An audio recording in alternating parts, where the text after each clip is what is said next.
আমার খাইতে গেলে ঠেকে ধরে মুখে রুচি নাই ঘি গলনি দুগ্ধ চিনি কি করিব ভাই খাইতে গেলে ঠেকে এই কালামটা একটা 10 বছরের বাচ্চা থেকে শুরু করে 80 বছরের বৃদ্ধ সবাই একটু মনোযোগ দিয়ে শুনবেন। ওই যে কালামের মধ্যে বললাম আমাদের রূহ যখন আল্লাহর কাছে ছিল আমাদের থেকে আল্লাহ একটা ওয়াদা নিছিল, বলছিল আলাস্তু বিরাব্বিকুম, আমরা বলেছিলাম বালা।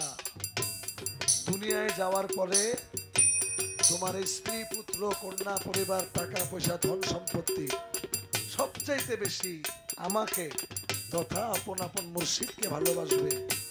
আমরা বলেছিলাম বালা। দুনিয়াতে পাঠালো, পাঠানোর পরে অন্তত টাকার চাইতে বেশি এখনো মালিককে ভালোবাসতে পারি নাই।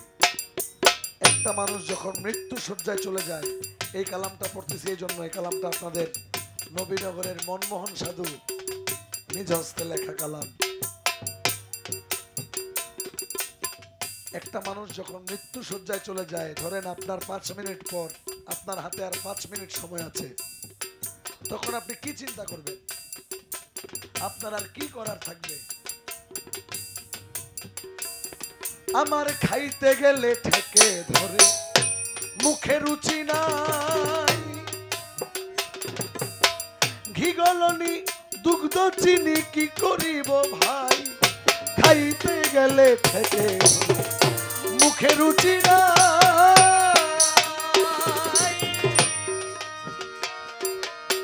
ঘি গলনি দুগ্ধ চিনি কি করিব ভাই তামাক খাইতে কাশ উঠে আমার 12 মাস তামাক খাইতে কাশ উঠে আমার 12 মাস এই বুঝি সর্বনাশ হইল রে আমার সাধনা মিটিল আশা না পুরাইল সকলি ফুরাইয়া গেল রে আমার সাধনা মিটিল আশা না পুরাইল সকলি ফুরাইয়া গেল রে আমার সাধনা মিটিল আশা না পুরাইল সকলি ফুরাইয়া গেল রে আমার সাধনা মিটিল।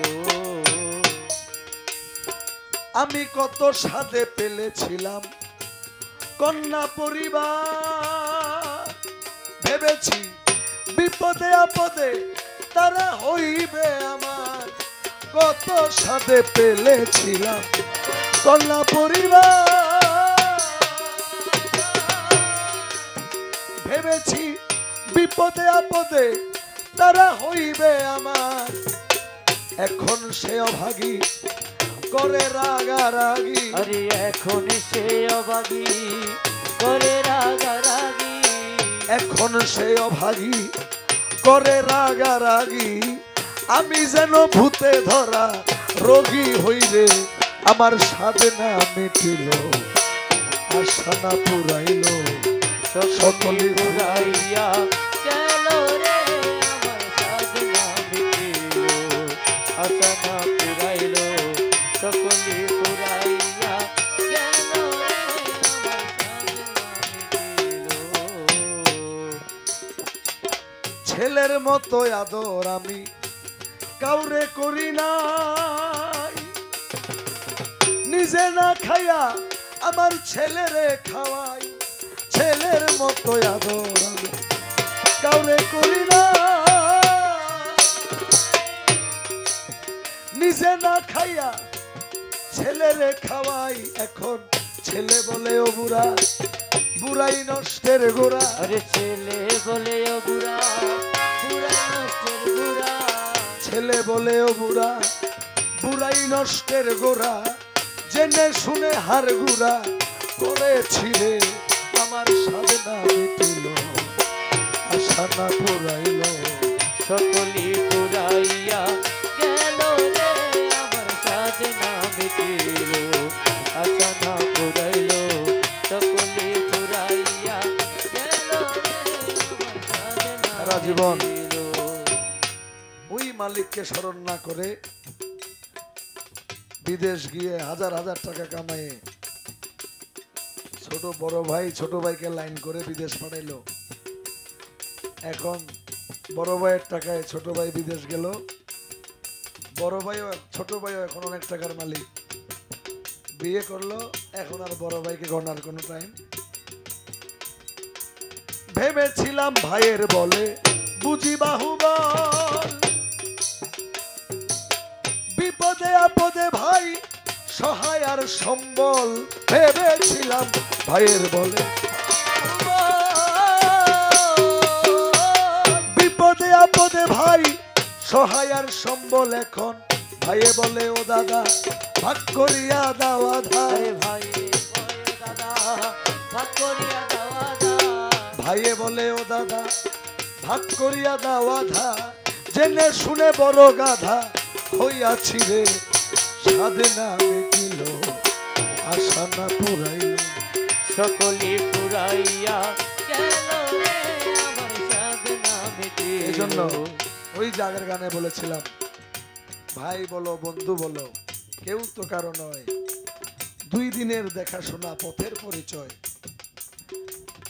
শেষের কালামের মধ্যে শেষের কথার মধ্যে মনমোহন সাধু বলছেন ওই যে ওয়াদার কথা বলেছিলাম মনে আছে না, আল্লাহকে ওয়াদা দিয়েছি কি করিতে আইলাম হবে করে গেলাম কি। ওই সব কথা মনে হইলে নীরবে কাঁদি, কি করিতে আইলাম হবে।